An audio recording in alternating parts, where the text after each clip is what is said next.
Are Wonders cards overhyped or undervalued? That's the question of the day.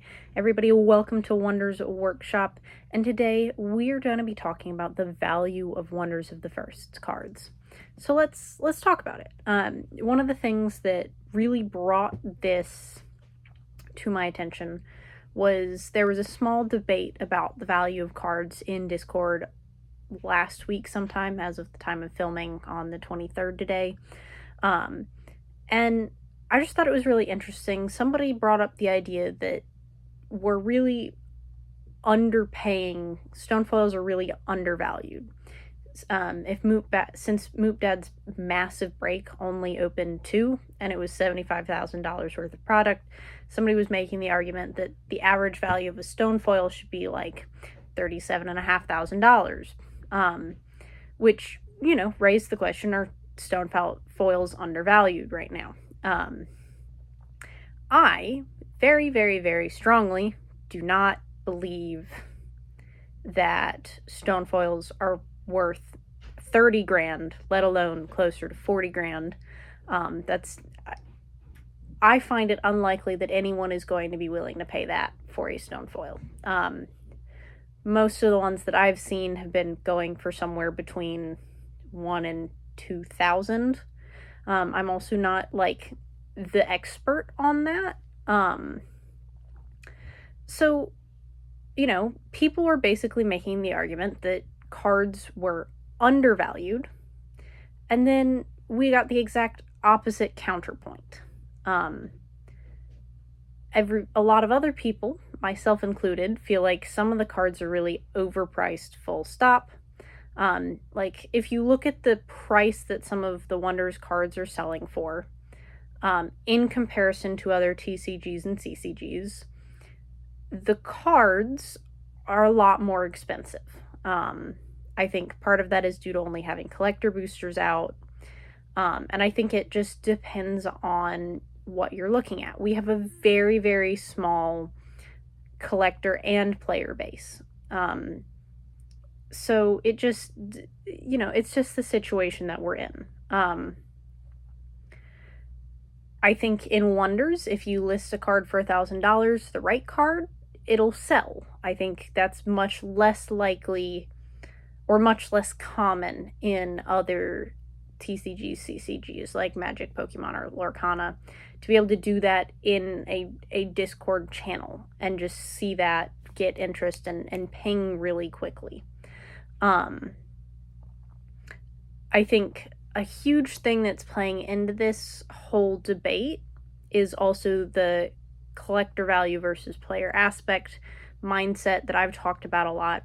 We have collectors and we have players in Wonders, and Wonders, the game itself, is trying to cater to both. And I think something that people are starting to realize is what are collectors cards and what are players cards.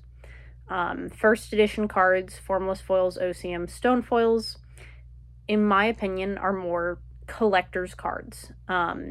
You're going to spend the extra money chasing them if you're a collector, versus foils and papers, the cards that you can buy in the 2-player starter kit. All these things are a little bit more player accessible right now. And all of this is going to change when we get play boosters out. The whole market is going to change when play boosters come out. And to my understanding, play boosters are going to have only papers and foils, which is going to be an important thing that I'll bring up later. So you can get, it depends on what you're looking for right now, but if you want to get involved in the game as a player, the 2-player starter kits do make the game accessible on some level for now. For players, I think if you want a lot of cards, waiting until play boosters come out is a smart move. So a lot of this debate came from Moop's break and the value of the cards pulled from Moop's break.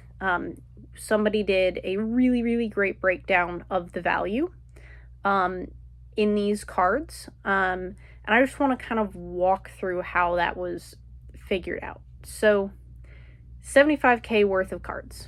First, you take out the stone foils.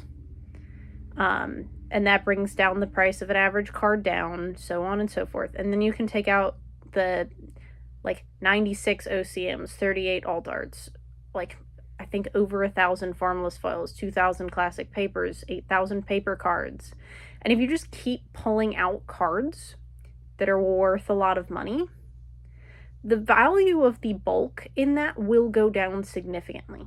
The value in unopened boxes comes from what can be hit right now. So, the more I saw this earlier today, people were talking about how it's in the best interest of people who hit big stone foils, who either have unopened boxes that they want to sell, or they don't want to claim the bounty. It's in their best interest not to announce that they found it.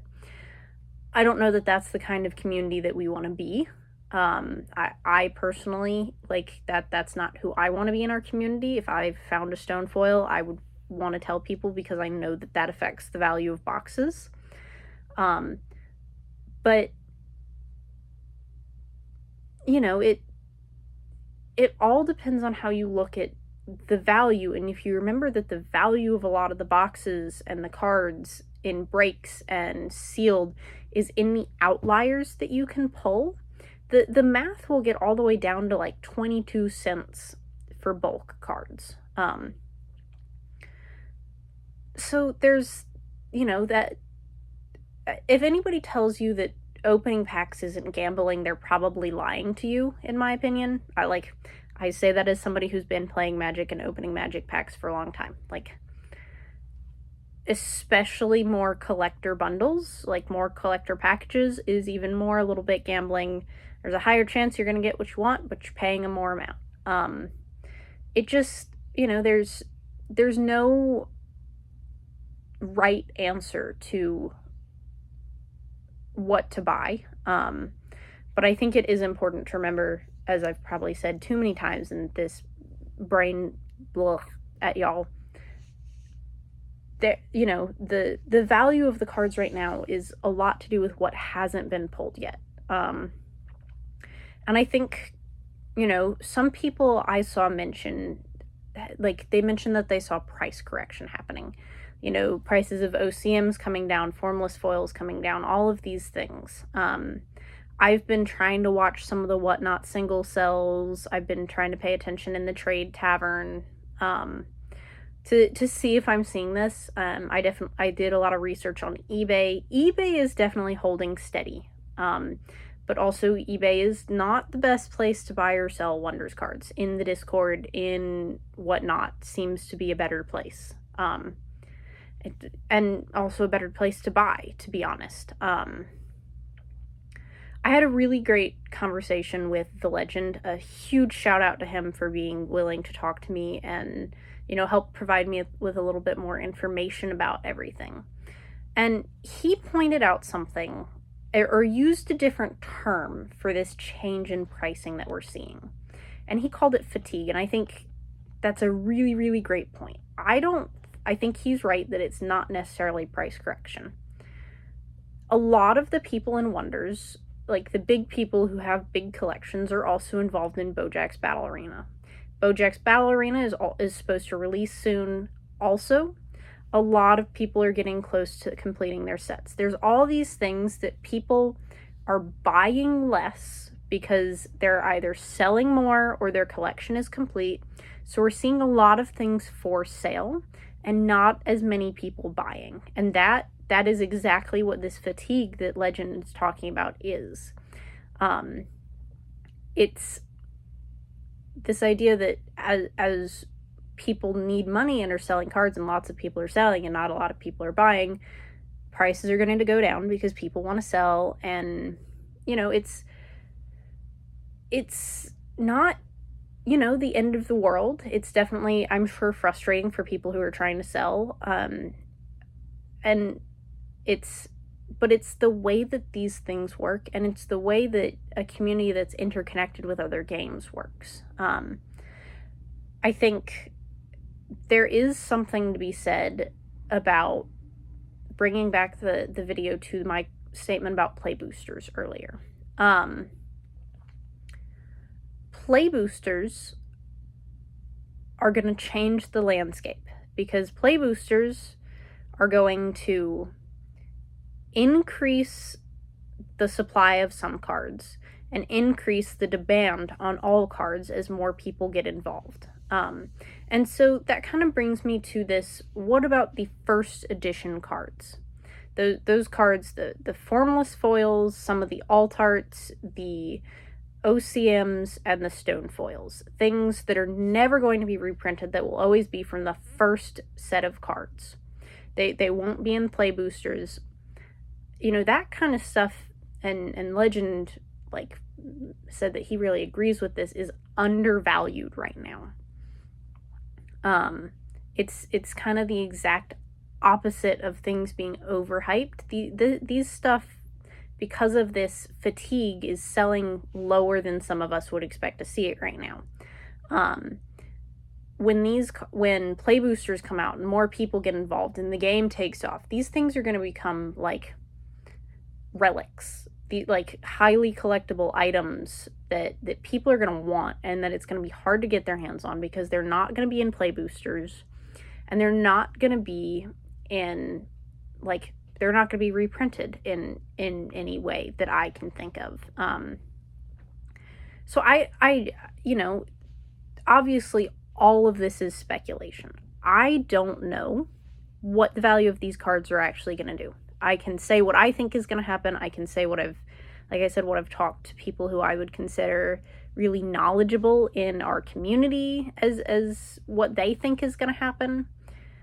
People right now are investing in formless foils. People are investing in OCMs. I don't know that is going to play out. I think it is going to pay out in the end. I think it is, but I don't know for certain. I personally think if the game lasts, then that's going to pay out big time, because it's going to be first edition. Think alpha set Magic. Those cards sell for so much money now. It's all speculation. And I think, figuring out what you have, you, the watcher, what I have, I think to myself constantly, ooh, I could buy that. That would be an investment. But I have college student money. And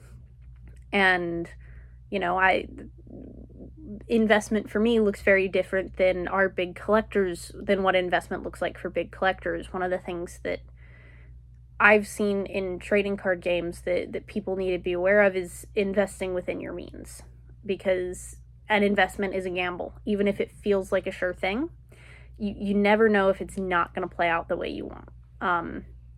So where do I stand? Are cards overvalued, undervalued, overhyped? I mean, I don't think the game is in any way overhyped. I enjoy it. I think it's fun. I think it's a good product. Overvalued versus undervalued? I don't think that we can say Wonder's cards are overvalued or undervalued. I think it depends on how you break it down. I think, you've probably figured this out from what I've said throughout the video, but I'm a big fan of tell them what you're going to tell them, then tell them what you told them. I think that first edition cards are undervalued. I think as play boosters come out, they're going to increase in value.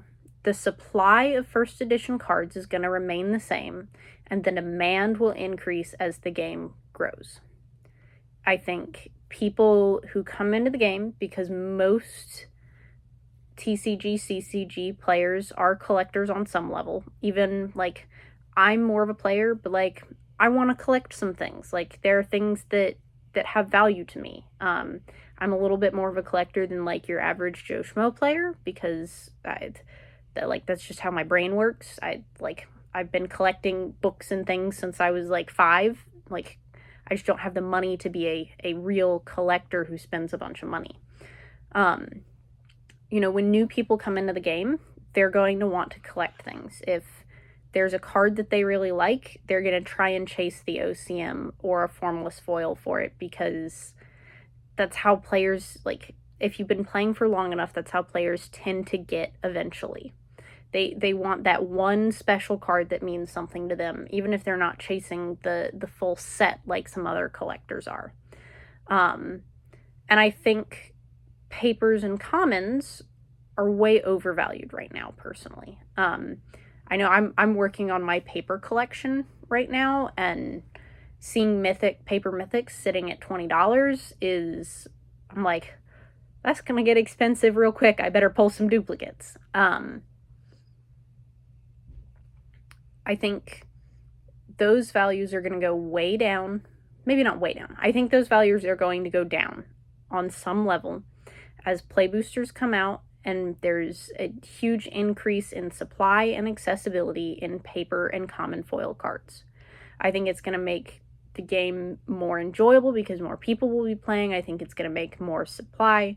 And I think, depending on if we get a huge influx of players in the game at the same time as play boosters, it might not go down, but I don't think we're going to see something that rapid. Sorry, my computer went dark. But I don't know. Like, I am not an economist. I do not do the guessing. I do not have the time and experience that a lot of people who are trying to figure this out have in anything.